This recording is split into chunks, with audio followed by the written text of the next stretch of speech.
Hello again, everybody. This is Rocket Rick J18, and today I am going to talk to you a little bit about the Strongsville show. I didn't take any footage of cards at the show, or just not that I shouldn't have, but I didn't. So I'm just going to talk to you a little bit about it.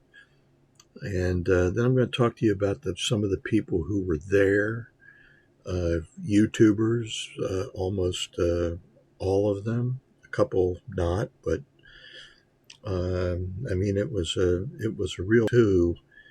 Not everybody was there. Talk to you about some of the people who weren't there, and in my last Strongsville video, this is the last of the two Strongsville videos. So, I have several cards to show, and I'm going to sort of weave those into some of them into the discussion part, and then I'm going to show you two significant cards that I acquired. So, when I arrived at the hotel to check in, among the very first people that I saw and met there were Chris from Missouri and two fellows that he knew from back home and drove up from back home to Cleveland, a 10-hour drive, I believe it was, and they live in the middle of Missouri. And the names of the two guys with Chris were Tom Wardenhouse and Brent Cooper. And Chris worked with Brent and knew Tom from just various baseball card related things. And anyway, couldn't have come with two nicer guys. I could tease Chris and say, well, I was surprised that such nice guys would hang out with him, let alone take a 10-hour drive with him for a baseball card show. But I'm not going to do that because Chris is a pretty good guy too. And I really enjoyed spending some time with those three guys because we talked and had breakfast in the hotel several days. And I really felt like I got to know them and hope to see them again. And I believe I'm going to see them again come July, the end of July, in Cleveland again at the National. So then another couple of guys that I met were John Wade Boggs fan and James Gillum, who are from Pennsylvania now. James lives up near the New York border, and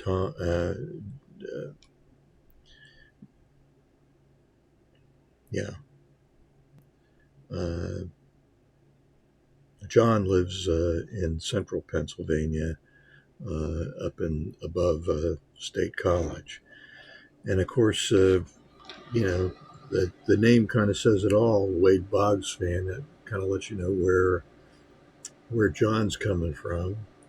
And I really enjoyed spending some time with them too, because I kind of got to know them both. We kept in contact throughout the show. So on a daily / hourly basis, I was talking to those two guys.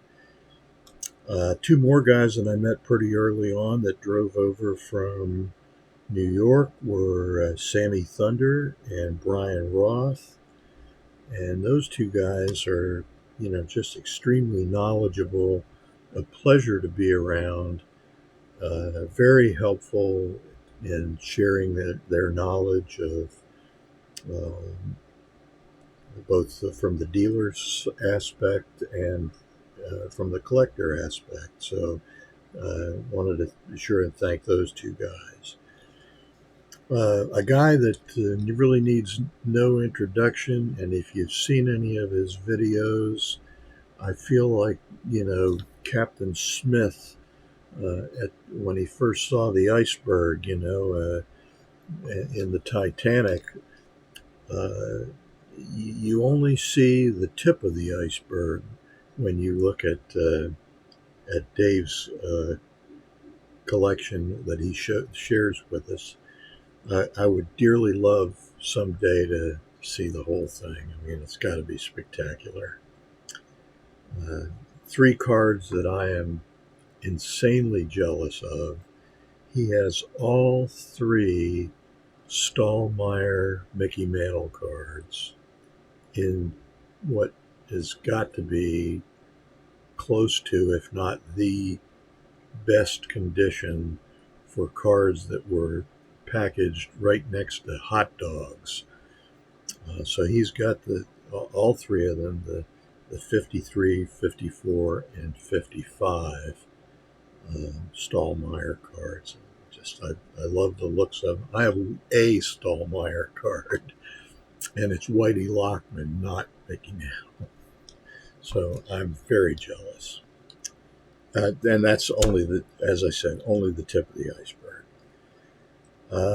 The next guy that I met there, I actually went to the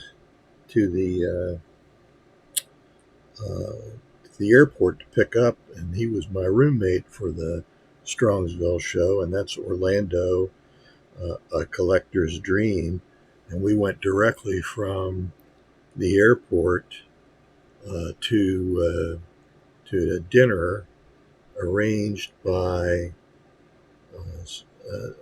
Scott Reindeer Studios, who was a very wonderful host. And if you've never met Scott, he's pretty quiet, but he is funny. He is incredibly talented as an artist, and and he lives not too far from me. So I'm hopeful that maybe this summer we'll be able to get together and maybe go to an Indians game or something along those lines. Maybe just get together and have dinner or something. Looking forward to that. So, and the next fella really needs no introduction at all, and that's Mike, Baseball Collector. And he was on the hunt for some big boy cards, and I know he really had gotten some in a spectacular find, and he had all four at one time. He's since sold three of them, but he had all four of the 33 Gaudy Babe Ruth cards. He got his card that he's been looking for a long time, the DeLong Lou Gehrig card, which I believe completed his set of DeLong cards, in addition to getting one of the best looking of all the Gehrig cards. So it was great to be able to spend time with him. And also with him were JT, Triple Crown Sports Cards, Andy. She blinded me with refractors. And I believe Andrew Nuff Said Cards was there also. And anyway, it was great to see all of those guys. Greg Midlife Cards was there, and if He's just the same in person as he is on the YouTube videos. He's always got lots of questions. He's shares his great knowledge of baseball card collecting and baseball cards in general. Uh, so really happy to see him. Got to meet Doug, JoeWoodCollector, who has been a frequent commenter of my videos and has some really spectacular cards that he's looking for and and it was great to share some conversation with him. Uh, Jason Janiga was also there. I hadn't met him before, and I got to meet him. Really super nice guy. Just I consider to be a young fella. He told me he just turned 50, so that's pretty young for me because I'm well past 50. In fact, you might say I was a grown man when he was born. That's how much the difference is. Also, saw Mike Petty, and he has a spectacular collection, deep, vast knowledge of pre-war as well as post-war vintage cards. And you never know what Mike's going to say. It could be literally anything. And he's just as a he is just a great person to have at a party because it will never be a dull party if Mike's there. And really enjoyed meeting him. Generous with his time and his talents, and also with his resources. So great guy. Theo Clementi Collector was there, and I was fortunate enough to get one of the 4 collector cards and get Sammy Thunder and Theo to sign their card. So I'm looking forward to seeing John at the National. I think he's going to be there, and I'm hoping to get his autograph on that card. And I'm not sure about Pepino Man, but if he's there, I'll get his autograph on it too, and complete the 4 collectors. Met Stephen Beal, Rip Fan 8, and learned that he was from Ontario. Super nice guy. Great collection. I got to see some of the cards that he picked up there, and got to spend some time with him, along with Craig at Pastor Craig Cards. Matt the Card Story, Dan's Vintage Cards. He's just a guy that talks about his cards, and he's a great guy. Really, Dan's Vintage Baseball PC. John Keating, that 70s card show, was there. Wow, he's a superstar. And then finally, not least by any means, but I saved him for last because I've got he gave me a gift because he knew I was a Yankees fan, and this is the package which I'm going to open and show the cards here. I'm assuming that they are all Yankee cards. Leading off is this gold foil Phil Rizzuto card, and it is numbered 163 out of 1956. Career tributes, and this is the Phil Rizzuto card. Really a wonderful card, no doubt about it. Here is a card, Topps card from 1910. Topps includes both Lou Gehrig and Babe Ruth. Here's a couple of Babe Ruth individual cards. This is 100 Years of Fun, Babe Ruth. Here is a card of Babe Ruth, the 60th home run. And this is a 1994 family of Babe Ruth and Babe Ruth Baseball League card. How can you go wrong with a Lou Gehrig and Babe Ruth card? Here is a Panini card, The Art of Hitting, and it features Lou Gehrig on the card. Really nice looking card. And here's a card that I did know about. It's a Panini Lou Gehrig card.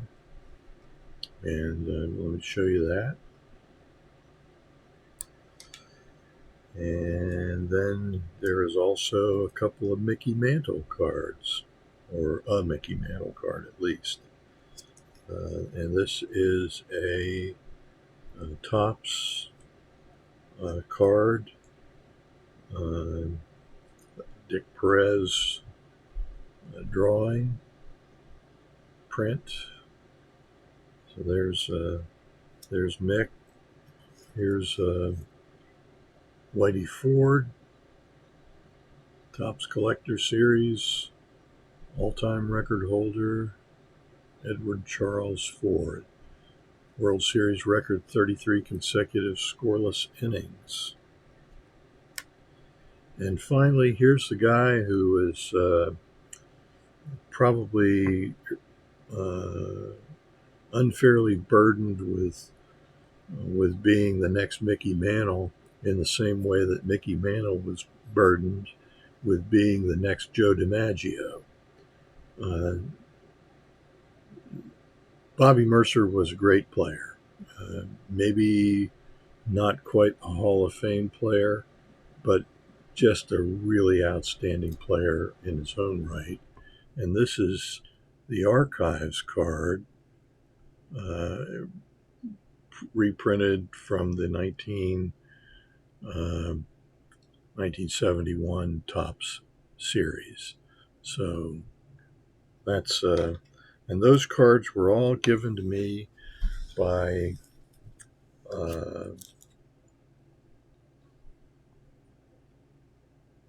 Warren D. in Cleveland. And I can't thank him enough for that. He was very generous and a great person to get to know.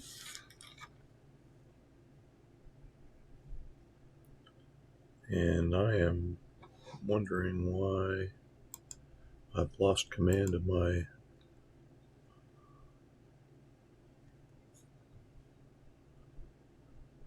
okay, well, wow.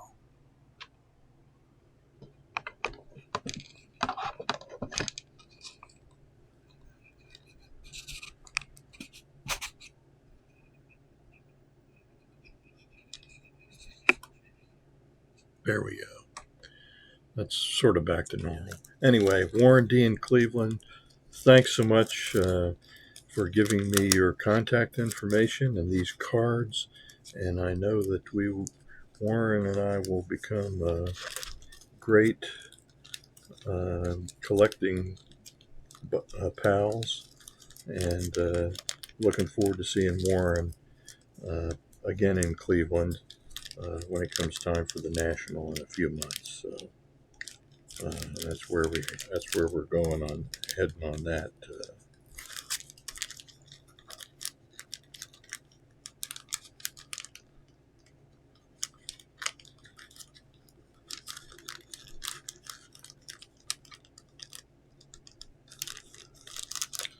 There we go. Okay, so that I include those in my pickups. Very happy to have them, and thank you again, Warren. And I'm sorry you had to bear with me through that.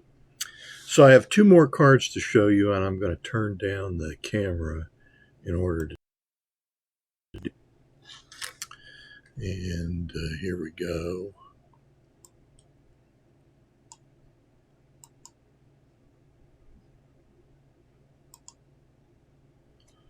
Okay, the first card I'm going to show you is from the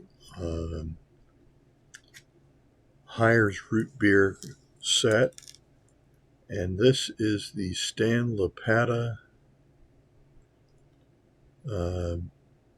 Hires 1958 Hires Root Beer Test issue. Tab is missing.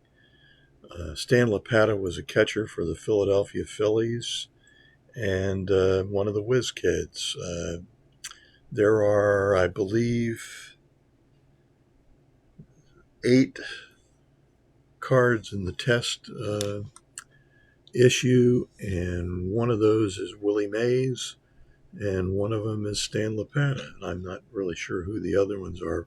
This is a very hard, well, it's not impossible, but it's a very difficult card to find.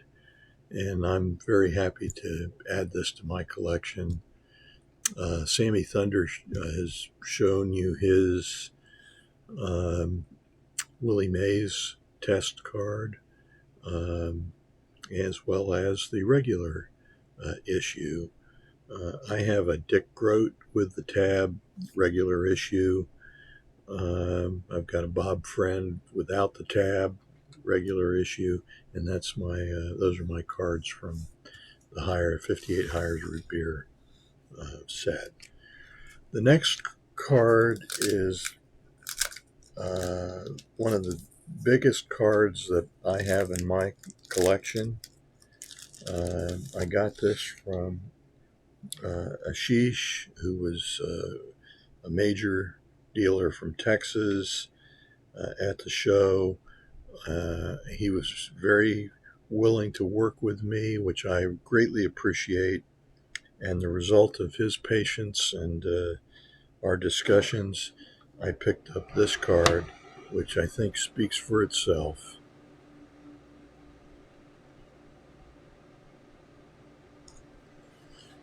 I am so thrilled to have this card. It was the card that I really had targeted for this Strongsville show.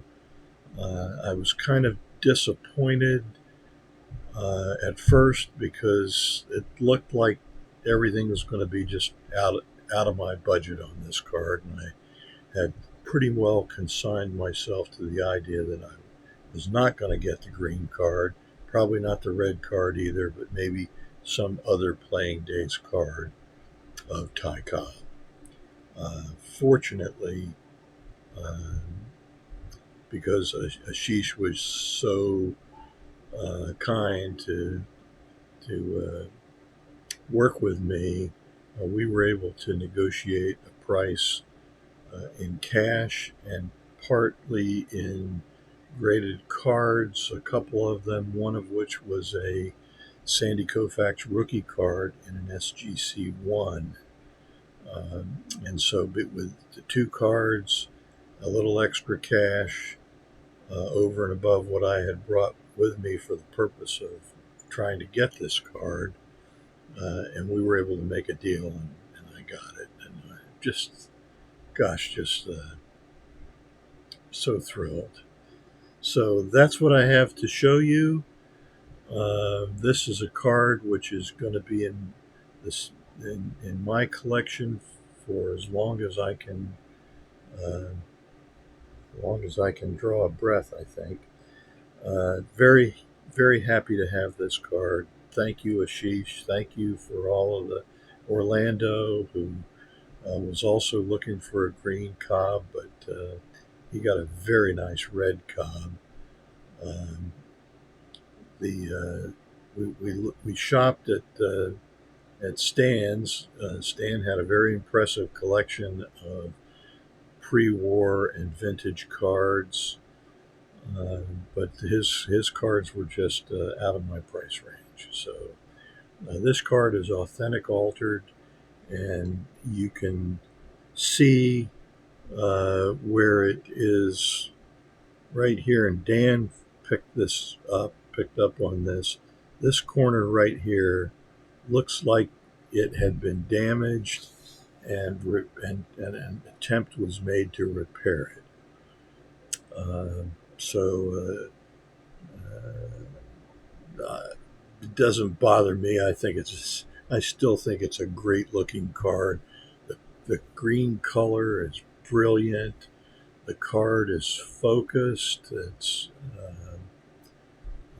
off center, as many of these cards are. I don't care about that. Given my druthers, of course, I want to have a centered card over an not centered card. But uh, this card would have been at least double the price if it had been centered. I think, and I say that because uh, both Ashish and Stan uh, had Ty Cobb green cards, several of them, and they were all uh, at a minimum uh, significantly more expensive, and not all of them were nicer looking. I will say that also, but they didn't get the altered designation. They were, ones, twos, threes, along those lines. So anyway, that's my Ty Cobb card. He will go into my collection as a playing days pre World War II Hall of Famer, and I'm starting down that rabbit hole and happy to be doing that. Um, Orlando, as I said, picked up a red Ty Cobb. He got his. Uh, I'm not sure whether he got his from Stan or from Ashish. Now I wasn't with him when he bought it, but I certainly was with him when he showed it off, and he was able to sell a big card, a Mike Kelly from the Goodman's Champions, King Kelly from the Goodman Champions set, and he used that money plus some other cards that he sold to get a red Cobb, and it is just a stunning card, absolutely beautiful. So really happy for him. So that's what I have to show you and what I have to talk about with you. If you didn't get a chance to go to the Strongsville show, please consider doing so next year.